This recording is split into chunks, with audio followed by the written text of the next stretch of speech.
morceaux, compile, album, le meilleur du rap français en classement. 3 hommes et un microphone, des gros débats et pas mal de mauvaise foi. C'est Freddy et ses rois sans couronne, Nono et Narbé. Bienvenue dans Phase B.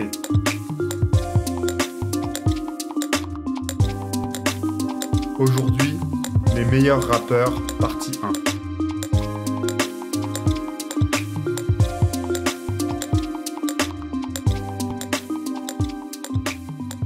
On commence aujourd'hui avec le top 10 des meilleurs rappeurs de l'histoire du rap français. Incroyable. Tout simplement, en toute humilité. En toute modestie, ouais. Ah oui, ça n'engage que nous.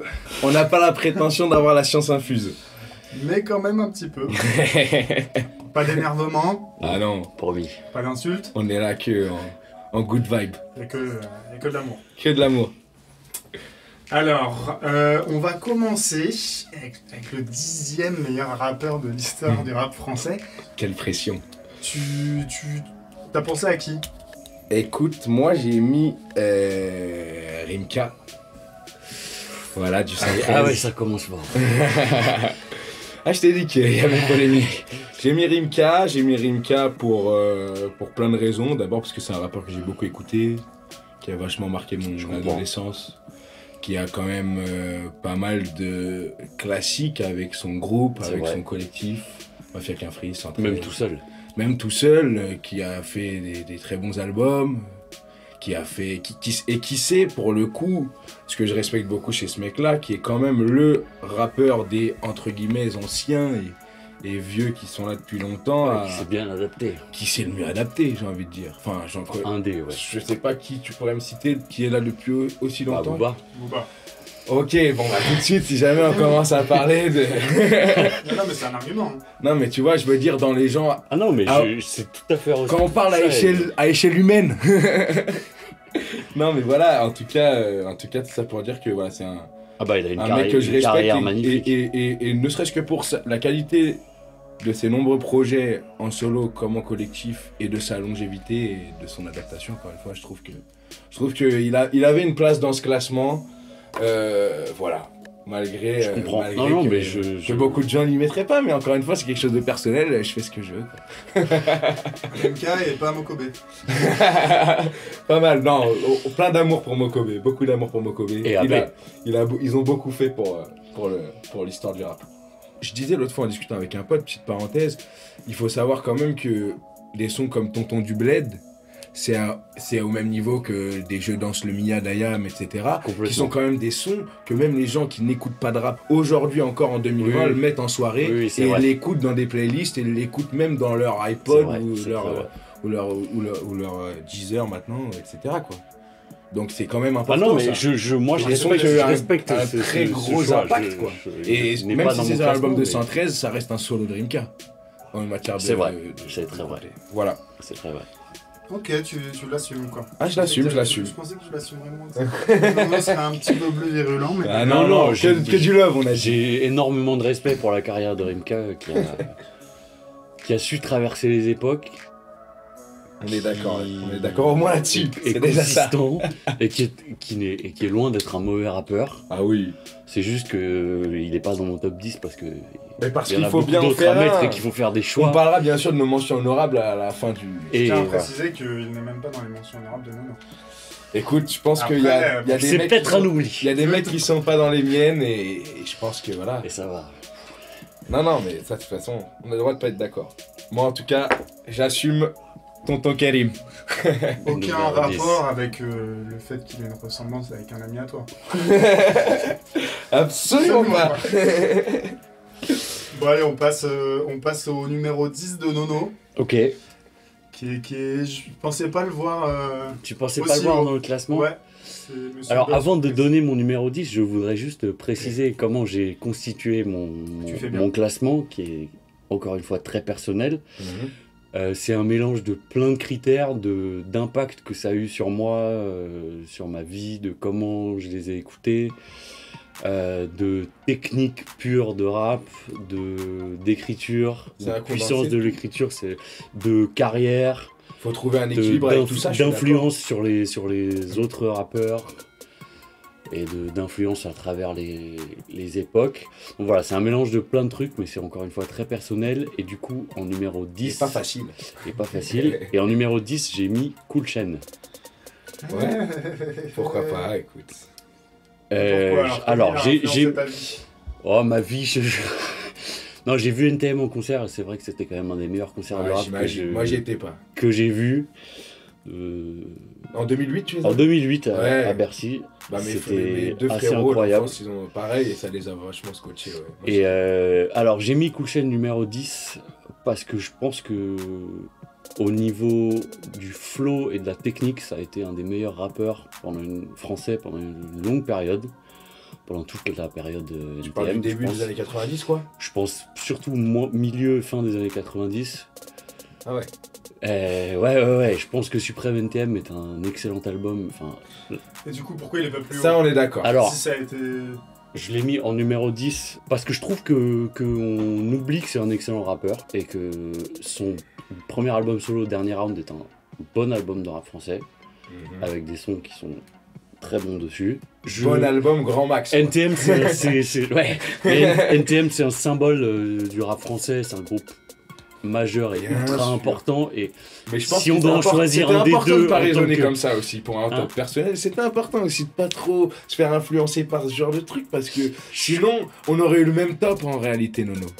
Oui, mais tu l'as pas mis. Bah non. Parce que oui, mais ce que je veux dire, c'est que on retient beaucoup Joey Starr parce qu'il est acteur en plus. Mais machin. Non, mais même avant qu'il soit acteur, parce que même au niveau du charisme. Et puis il y a pas mal de mecs de la génération au-dessus de nous, des 35 ans, qui trouvent qu'en fait, avec le recul, Joey Starr était pas techniquement, mais meilleur rappeur que Cool Chain. Bah ça, alors que moi, je trouve que pas du tout, je suis d'accord. J'ai un peu du mal à comprendre. Mais de par son charisme mais ce que je voulais... je pense. Oui, il a un charisme hors norme. Il a apporté des trucs différents. Mais lui, en termes de rap, en termes de MC, je pense que vraiment, il a tenu le haut du pavé pendant longtemps.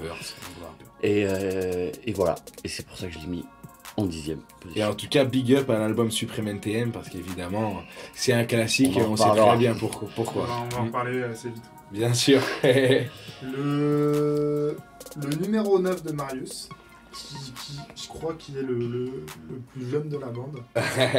Tu m'étonnes. Le plus récent. Et puis très surprenant, j'ai vachement eu du mal à l'assumer et à le mettre dedans, même si c'est Youssoupha, voilà, qui est quand même un putain de bon rappeur, et ce depuis que moi j'ai dû le connaître en 2005 avec Éternel Recommencement, je pense. Peut-être même un petit peu avant. Ouais, tu crois? Peut-être 2004. Ouais, 2004, ouais. Marius, non, je crois.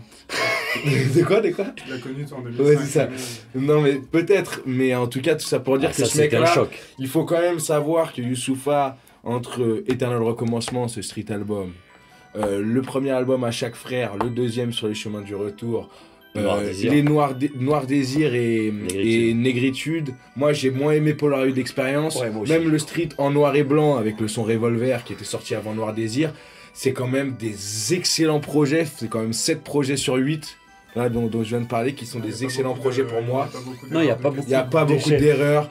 Il a quand même fait des featuring incroyables, moi je trouve. Il a été capable de lâcher des couplets, de plier tout le monde sur des sons. Ah non, mais c'est un excellent rappeur. Collectif à 10-15, enfin tu vois. Non, il est dans mes mentions honorables. Ouais, mais je comprends. Moi je l'ai mis vraiment parce que c'est un mec que j'écoute et je réécoute avec plaisir, et que en étant amateur de rap, des fois un peu street ou un peu machin, des fois t'as du mal à te dire que Youssoupha c'est vraiment super, et à chaque fois que je réécoute un de ses albums que j'ai cité, je me dis, je prends une baffe et je me dis, quel rappeur, vraiment. Alors je suis d'accord que c'est un excellent rappeur, techniquement, écriture, rien à dire. Ah ouais, flow, rien à dire. Je trouve qu'il choisit pas toujours hyper bien ses instrus, c'est le petit bémol que je peux mettre, il y a des trucs... Et il y a des prods qui ont un peu moins bien vieilli que d'autres, mais encore une fois c'est pas de sa faute. Ah oui, c'est lui le... On parlait d'NTM et de Cool Chain, qu'est-ce qui a bien vieilli à part Supreme NTM d'NTM? Je te trouve un peu dur. Non mais bon bref, ça c'est un autre débat. On en reparlera. C'est un autre débat. Non mais je comprends, moi il est dans mes mentions plus qu'honorables, mais au vu du reste de ma liste, je pouvais pas le mettre dans mon top 10, mais c'est un excellent rappeur. De toute façon, c'est clair que... Et un peu sous-estimé et un peu trop détesté par certaines personnes. Exactement, détesté par les puristes, notamment les puristes du rap un peu street dont je parlais. Et que moi, en tant qu'auditeur de rap street depuis 15 ans et qui ai toujours mis ça sur le tapis, je suis désolé, il faut rendre à Youssoupha ce qu'il y a à Youssoupha. Son street album, le street album où il y a Youssoupha est mort, Éternel Recommencement. Bah c'est Éternel Recommencement. Qui s'appelle je savais pas qu'il s'appelait comme ça. Où il y a ça c'est un projet. Toubab et tout. Ouais. Incroyable. Dessus il y avait aussi Antivénus, le son de slam avec le piano là. Où même tout le monde s'est dit c'est qui encore ce slammer. À l'époque c'était la grande époque de Grand Corps Malade et Abdel Malik. Et tout le monde s'est dit c'est qui ce slammer qui vient encore nous faire chier avec des poèmes sans musique. Alors qu'en réalité, il nous a montré quel rappeur. Les Babylon Zoo, les Toubab, les sons de malade. Moi, après, voilà, j'ai beaucoup d'affection aussi pour les albums À Chaque Frère, Sur le Chemin du Retour, qui est sous-côté de dingue, mais qui a pas plu à tout le monde et qui a très mal vieilli. Et Noir Désir et Négritude, qui sont des très bons albums, qui sont vraiment aboutis dans son style, quoi. Enfin bref. Voilà. En tout cas, moi, c'est Youssoupha numéro 9, et je l'assume pleinement parce que voilà. J'entends. Non. Ouais. 9ème, j'ai mis Il et qui est Il G. Alors ça peut être contesté. Ça ne le sera pas. Ça ne le sera pas. Ça fait plaisir.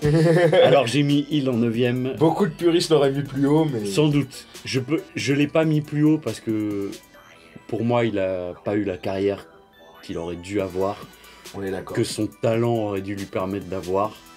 C'est une sorte de talent un peu gâché. Plus que gâché, surtout un des plus grands, entre guillemets, dépressifs du rap, quoi. Dans le sens où ça l'a vraiment flingué. Je sais pas si c'est lui qui voulait pas aller plus haut, si c'est un mélange de plein de... Ça doit sans doute être un mélange de plein de choses. Ils ont raté le coche avec le premier album des X-Men qui est sorti sans doute trop tard et qui était sans doute pas à la hauteur de ce que les gens attendaient. Et mal produit. Ça tout n'a pas bien vieilli, mais je l'ai mis 9ème parce que je pense que c'est un des mecs qui a eu une influence. Time Bomb et pour tout. Et je pense que c'est un des mecs qui a le plus influencé les autres rappeurs. En réalité, techniquement, il est dans le top 3, quoi. Et techniquement, c'est incroyable quand tu l'entends improviser dans les freestyles original Bomb Attack. C'est fou. Même au niveau mondial, il y a peu de rappeurs qui sont capables de faire ça, même aux États-Unis, je pense. Vraiment, c'est impressionnant. Sa construction de texte, de rimes, ses images, tout est incroyable. Et c'était lui, avec Booba, qui étaient les plus marquants dans Time Bomb, qui réunit quand même des personnalités hors du commun et des rappeurs. Par exemple, était vachement mis en avant aussi et qui est quand même... Pete Bacardi a eu une bien plus belle carrière. Ouais, bien sûr. Alors que c'est un moins bon rappeur. Nettement en dessous. En termes de MCing. Mais c'est pour moi, c'est la technique et une nonchalance incroyable, une attitude incroyable. C'est clair. Et on a du temps sur Hill parce que c'est le 8ème. Voilà, pas de surprise, c'est mon numéro 8. Donc alors c'est pour ça qu'on dialogue un petit peu. Peut-être la question, c'est j'ai l'impression d'entendre que des trucs de ouf. Genre techniquement, c'est un top 3, c'est un des mecs qui a le plus influencé. Et pourquoi du coup il est pas plus haut, tu vois? C'est juste... Mais parce qu'il n'a pas la carrière qu'il aurait dû avoir. Parce que ce que je disais tout à l'heure, et la raison pour laquelle, par exemple, c'est l'inverse de ce que je disais sur Youssoupha. C'est-à-dire qu'il n'y a pas d'album de Hill, il n'y a pas d'album du groupe de Hill, il n'y a pas de... Enfin, si, il y en a un, oui, mais je veux dire, il y a pas un classique. Qui sont classiques et qui sont incroyables. Même s'il y a des sons qui sont excellents dessus. Voilà. Il y a Ainsi Soit-il, qui est une compile sortie au milieu des années 2000. Il y a l'album des X-Men dont on vient de parler. Et puis, mais après, moi, je voulais vraiment appuyer, parce que j'ai pas grand-chose à rajouter à ce que Nono a dit. Je suis tout à fait d'accord avec tout ce qu'il dit. Juste que moi, les numéros 8 et les numéros 9, peu importe, mais... Tout ce qu'il a fait, ses freestyles, ses constructions et Time Bomb, cette époque, quoi. Parce que là, tous les premiers sons des X-Men sur les compiles, les Pandélés, Retour aux Pyramides. Ah oui, Retour aux Pyramides. Pour beaucoup de gens, c'est le meilleur son de rap français de tous les temps. Ouais. Et ce que je peux comprendre. Parce que c'est vraiment fou, quoi. C'était très en avance, je pense, à l'époque. Alors, on était assez jeunes, mais quand j'écoute le reste des productions des mêmes années... Dingue. Ils ont mis un coup de boost au rap français qui est monstrueux. En gros, il aurait fait Enfin, les X-Men, il y aurait un album genre hyper marquant. Il aurait sûrement été plus haut. S'il y avait eu l'album des X-Men qui aurait été meilleur, ou lui un album solo incroyable, parce que là, il a qui aurait été un vrai classique, moi je l'aurais mis beaucoup plus haut. Moi aussi. Là, il a sorti un clip solo là il y a une semaine ou deux. C'est pas mal, hein, mais c'est 20 ans trop tard, quoi. Mais oui, c'est trop tard. Et puis, on a beaucoup de matière pour illustrer Hill musicalement.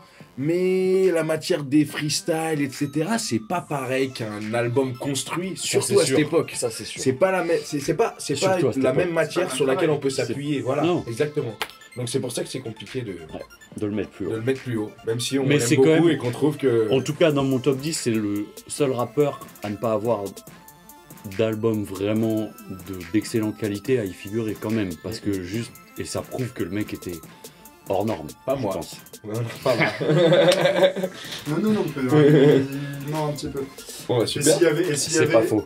Un son sur lequel vous avez été le plus fort ou un freestyle ou... Je pense que c'est Retour aux Pyramides, moi. Ouais, je reste dans le classique. Ouais, moi, il y a un autre son qui m'a beaucoup marqué qui s'appelle Quartier Est. Oui. Qui figure sur une compilation qui s'appelle Section Est. Oui, pas de bêtises, avec Rost, CLB et tout ça. Et les ghetto diplomates, je crois, jeunes, si je dis pas de bêtises. Et il fait un couplet dedans il arrive avec une attitude qui est... Et moi, pour la blague, je dirais aussi un son qui est justement sur l'album des X-Men, que j'ai beaucoup écouté quand j'étais petit, parce que mon grand frère écoutait pas mal, c'était Blablabla. Ouais. J'adore son couplet dessus. Mais ça, c'est plus pour la petite blague. Et moi, sur cet album, si je devais en garder qu'un seul, je garderais Style de vie. Ouais. Incroyable. Et ben moi, c'est Blablabla, parce que sentimentalement, je ne peux pas passer outre. Voilà. Et donc on passe, mais ça se joue à une place et du coup on va le faire en même temps. C'est le 8 de Nono et le 7 de Marmite. C'est Salif. Ah là, les mots m'en tombent. Je te laisse commencer. Les mots me manquent. Je ne sais pas quoi dire là. Là, franchement, je le mets aussi bas parce que encore une fois, il faut faire preuve d'un petit peu. Ouais. Bah, pour moi, c'est bas parce que encore une fois, faut faire preuve d'un peu. Être un petit peu objectif, quoi. Je pense. Dans les classements comme ça, faut essayer de l'être. Je pense qu'avec avec Cool Chain, tu l'es vachement en le mettant, alors que moi non. Mais par exemple, personnellement, moi en mettant Salif aussi bas à mon sens, voilà, je le suis aussi parce que pour moi c'est incroyable. Enfin, Salif, ce qui se passe dans la manière dont Salif a marqué ma vie, moi dans le rap en tout cas. Non, c'est trop. c'est trop. Et encore une fois, voilà, on parle d'un mec qui, des albums, solo, album. Moi, le premier album de Salif, je le trouve pas dingue, même si alors, c'est là où on va pas être d'accord, mais... Tout ensemble, chacun pour soi, je le trouve pas dingue. Après, les streets ou les compiles comme Bull On Boy ou Prolongation, qui est pour moi... truc incroyable, même s'il y avait plein de sons que je connaissais déjà qui sont extraits de compil, plus des inédits, plus des sons, et aussi là, le double street avec Nizé, avec XS, qui s'appelle Au pied du mur, qui est complètement malade, je le recommande à tout le monde. Et puis même si voilà, Curriculum Vital ou Qui même me suivent, c'est deux derniers albums de fin de carrière qui sont aussi des albums qui sont vraiment moins bien, mais aussi pour tous les couplets qu'il nous a lâchés dans le dernier album de For My People en 2005, Mission, qui est là, c'est vraiment le début de Salif, le Salif street et dur, mais tellement plein de justesse. Non, Salif, je pourrais faire un épisode entier sur Salif, donc je vais laisser parler un petit peu Nono. Non, alors moi j'ai mis Salif en 8 parce que, contrairement à mon acolyte, je trouve que Tous Ensemble, Chacun pour Soi est un bête d'album.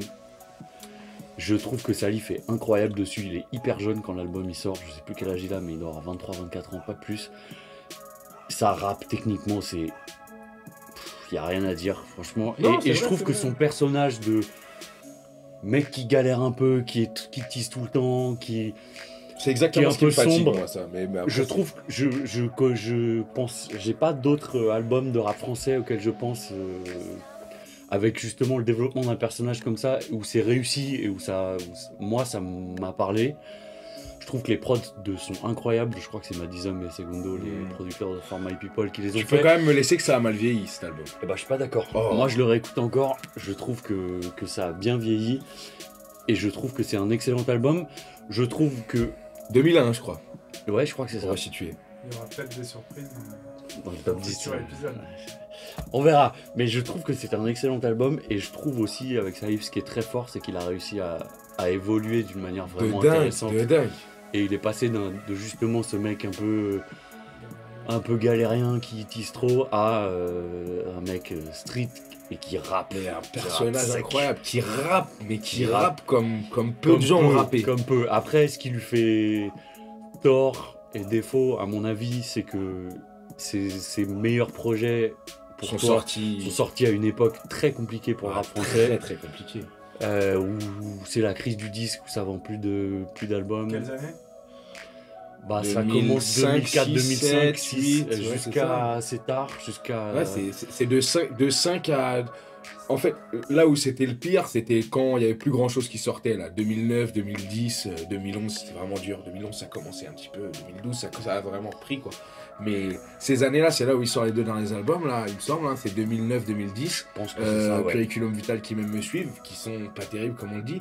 Mais avant, là où il a vraiment dans le top, quoi, 2005, 6, 7, 8. Parce que Prolongation, c'est 2008, ouais. Et Format People Mission, c'est 2005. Donc oui, c'est là que ça se passe. C'est là que ça se passe. Et là, c'est des années, mais noires pour l'industrie du disque, quoi. Ouais, vraiment. Et encore plus pour le rap, je pense. Et encore plus pour l'industrie du rap, ouais.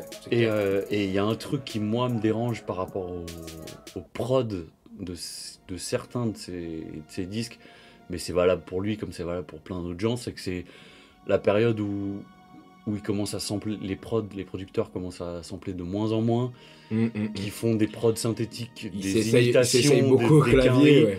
Au dirty, encore une fois. Et même les trucs un peu pas le copie de Swiss Beats, ouais, et tout comme ça. on en parlait l'autre fois, ouais, tout à fait. Et ça a très mal vieilli. Pour ça, moi, il y a des trucs dur. qui sont inécoutables alors que Salif rappe. Même les beats, c'était dur. Ouais. Ils essayaient de rentrer des basses, des accords, des snares un peu métalliques et tout, mais qui sont pas. C'était pas au point, quoi. Non, tu ça vois. va pas. Et c'est ce qui, pour moi.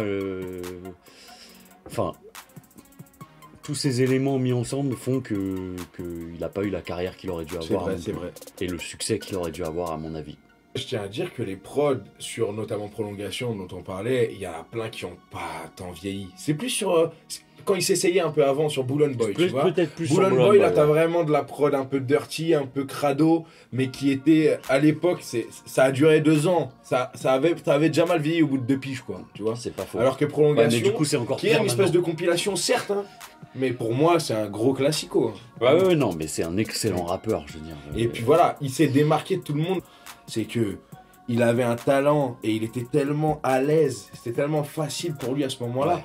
De rapper là, il prenait tout le monde tout le temps, tu vois. C'était fou, c'était vraiment fou. Tu le vois même c'était de l'apogée, quoi. Dans les freestyle Planet Rap, il y avait un freestyle pour Hostile 2006 avec à peu près tous les gros rappeurs de cette époque, les Youssoupha, les Medine, les Nesbill, tout le monde. Tu vois que quand il kick, il a une attitude qui est différente des autres, il a un charisme, il a un truc incroyable. Quel charisme, quel personnage. Ouais. Comme Nono dit, personnage abouti, cette espèce d'alcoolique un peu perdu. Voilà. Et il devient charismatique, même les interviews. À l'époque, il n'y avait pas YouTube et tous ces médias qui faisaient des interviews tout le temps, quoi. Genre voilà, c'était le début de Bouscapé, par exemple. Tu vois, et il y a des interviews qui sont classiques de lui, et des interviews complètement classiques parce que il est drôle et il est tellement à l'aise à en même temps rigoler, critiquer, être un peu street, mais en ayant du vocabulaire, en sachant s'exprimer et en étant tellement à l'aise et tellement juste en plus dans ses propos. Il n'a pas eu le succès qu'il aurait dû avoir. Shout out à Salif. Énorme, pour la petite anecdote, j'ai croisé une fois avec mon pote Rob devant le Surcouf. Il sortait d'une Twingo noire. Donc on avait trop envie d'aller le voir, de lui dire elle est où la Clio 2 ? T'es censé être passé de la Clio 1 à la Clio 2. On n'a pas vu, quoi. On a fait le tour de Salif. Mais pareil, encore un peu... Pas de talent gâché, mais un peu il aurait mérité. Non, là pour le coup, c'est pas faute d'avoir charbonné, hein, parce qu'il en a sorti des sons, des featuring avec des mecs obscurs et tout. Il était invité sur toutes les compiles. Tout le monde le voulait, c'est pas faute d'avoir charbonné, c'était pas le bon moment, je pense. Mais oui, et puis dans le milieu rap, de toute façon, tout le monde sait. Tout le monde sait très bien, et tout le monde. On a quand même 90% de la population qui est d'accord avec ce qu'on raconte dans le milieu rap et dans les auditeurs de rap. Je pense qu'il a arrêté presque au pire moment parce que ça se trouve dans un futur hypothétique, s'il avait continué un peu, avec le streaming et tout, peut-être qu'il aurait cartonné, on sait pas. C'est difficile à dire, mais je pense que c'est... Du coup, ce qui fait qu'il est à ce niveau-là et pas plus haut dans le classement, c'est l'époque, quoi. Ouais. Pas que. Moi, tu sais... C'est compliqué. C'était quoi son personnage? C'était Fonfon, d'ailleurs, le nom de son personnage, non? Ouais. Et ben moi, un peu Fonfon, je serais capable de le mettre numéro 1, les gars. Vous connaissez pas avec Sally. Il fera le top 10 Fonfon. Là, en fait, on est sur des trucs où ça se joue à une place à chaque fois. Putain, la vache, c'est dingue. On s'entend bien quand même. C'est dingue, Nono. Donc pour Nono en 7. Ouais. Et pour Narbé en 6, bah c'est Buffa, quoi. Putain, Buffa, t'as mis Buffa là? Bah oui, évidemment. C'est lui qui écrit une lettre au président. Évidemment. Non, Fab, en matière de technique, déjà la scred connexion, sans Fab, il n'y a pas. C'était mieux avec lui. Ah bah oui, ça n'a pas duré longtemps, mais c'était mieux avec lui, on est d'accord. Ouais. Et puis d'ailleurs, je regardais une interview de Coma la dernière fois, petite parenthèse, qui disait, en commençant le rap, Fab, il a dit, moi je fais 3 albums, après j'arrête. Il en a quand même fait un 4e. Ouais. Donc, du mal à se confier le premier album de la Scred, qui est pas Scred Sélection 1 ou Fabé, mais du mal à se confier. Qui est le premier vrai album. Le premier album, qui est, voilà, qu'on estime peu, mais pour diverses raisons, voilà, même si on l'aime bien cet album, mais c'est pas un classique de dingue, quoi. Non, malheureusement, non, j'aurais bien aimé. Mais Fab était censé être dessus. Il avait même déjà posé des voix dessus. Absolument. Qu'ils ont supprimé, puisque voilà, il avait quitté le rap et il avait quitté la Scred, quoi. Mais voilà, moi, j'aime beaucoup ce rappeur. Aussi, faut pas oublier que... Enfin, on parlait de Hill, etc. Dans toutes les compiles, tous les freestyles à l'époque. Fab aussi, il a beaucoup œuvré pour ça, beaucoup fait vivre des projets comme ça, grâce à ses couplets complètement fous. Ouais. Et puis voilà, enfin, le binôme avec ce jeune rappeur, paix à son âme, East. Incroyable. Où ils ont pu faire... ils avaient un autoroute devant eux. Ouais, les mots vrais, leur ensemble. Voilà, il est malade. Incroyable. Tellement touchant. Non, franchement, enfin, Fab, que dire, les 4 albums en plus sont bien, même si le premier est vraiment très mal vieilli. Ouais, mais moi, je suis encore capable de l'écouter. Mais parce que, voilà, c'est le deuxième qui sonne très Mobb Deep, très noir, je l'adore, moi, le fond et la forme. Ouais. Le premier, c'est Buffa surprend ses frères. Absolument. 94 quand même, le premier album. Ouais, et le deuxième, 96. Enfin, tu vois, quand on dit avant 95, c'est difficile d'écouter les projets de rap français, et ben tu vois, par exemple, Buffa surprend ses frères, moi je suis capable de l'écouter. Ouais, non, je comprends. Et puis voilà, après, les albums qui sont connus du grand public et qui sont aimés par beaucoup de gens, qui sont l'album où il y a l'impertinent, Détournement de son et La rage de dire, le dernier, voilà. Et puis un timbre de voix aussi. Un gros timbre de voix, très important. Je voulais y venir, je trouve qu'il a une voix incroyable, que tu reconnais direct, qui ressemble à pas trop d'autres voix dans le rap. J'arrive pas à penser à d'autres gens qui ont un peu le même genre de voix. Moi j'ai une théorie, je pense que Drake s'est inspiré de Fab. De voix. Incroyable. Une écriture, enfin des punchlines incroyables. La vie est une manif, la France une vitre et moi un pavé. C'est malade. Ça résume beaucoup de choses en une phrase. Et puis quelqu'un de très intelligent, quoi. Je pense que c'est quelqu'un d'extrêmement intelligent. Et il y a un autre truc que je voulais dire par rapport à Fab, c'est que s'il y a encore des gens qui, plus de 20 ans après qu'il ait arrêté le rap, se demandent ce qu'il fait, se demandent ce qu'il est devenu, pourquoi il a arrêté le rap et tout, c'est qu'il a marqué les gens à vie. Mais c'est le cas de Salif aussi. Même si mais c'est une... Ouais, mais là, on parle d'il y a 20 ans. Il y a beaucoup plus longtemps. Il y a 20 ans. C'est vrai. Le mec a fait 4 albums solo, ce qui, sur la décennie 90... Je sais pas s'il y a d'autres rappeurs solo qui ont fait 4 albums. C'est vrai, ça faudrait vérifier. C'est vrai. C'est énorme comme production, comme productivité. Moi, La rage de dire, c'est un album que j'ai énormément écouté, que je trouve d'une justesse folle. Détournement de son est un excellent album aussi, un peu long, je trouve. Enfin, très long, c'est toujours le problème. Avec des prods de Killer et tout, incroyable. On en a parlé son binôme, de toute façon, l'impertinent. L'impertinent. Enfin, voilà, un sens de la formule redoutable. Il a et toute la Scred connexion qui s'est créée quand même autour de lui. Il a amené 4 jeunes mecs avec lui qui sont encore là aujourd'hui et qui, sans ce début avec Fab, seraient peut-être pas là où ils en sont. C'est clair.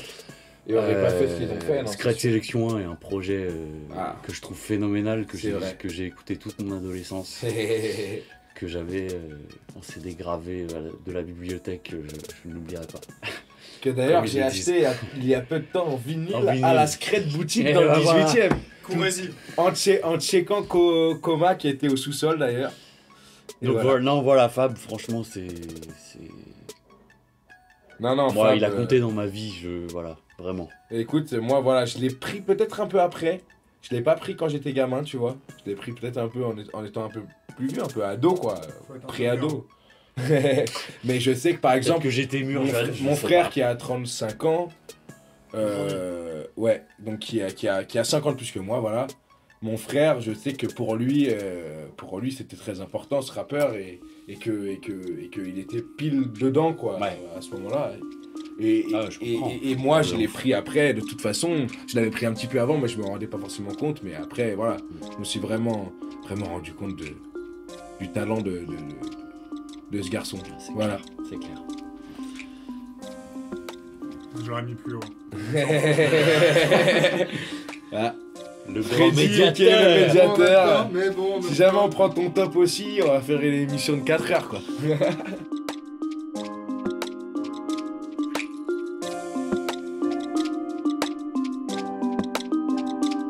C'était Phase B. Merci de nous avoir écoutés. Merci à Elone pour toutes les instrus qui habillent le podcast. Et merci à Arnaud Denzler pour le générique et le mixage. N'hésitez pas à nous suivre sur les réseaux sociaux. On se retrouve bientôt pour la partie 2. Ciao!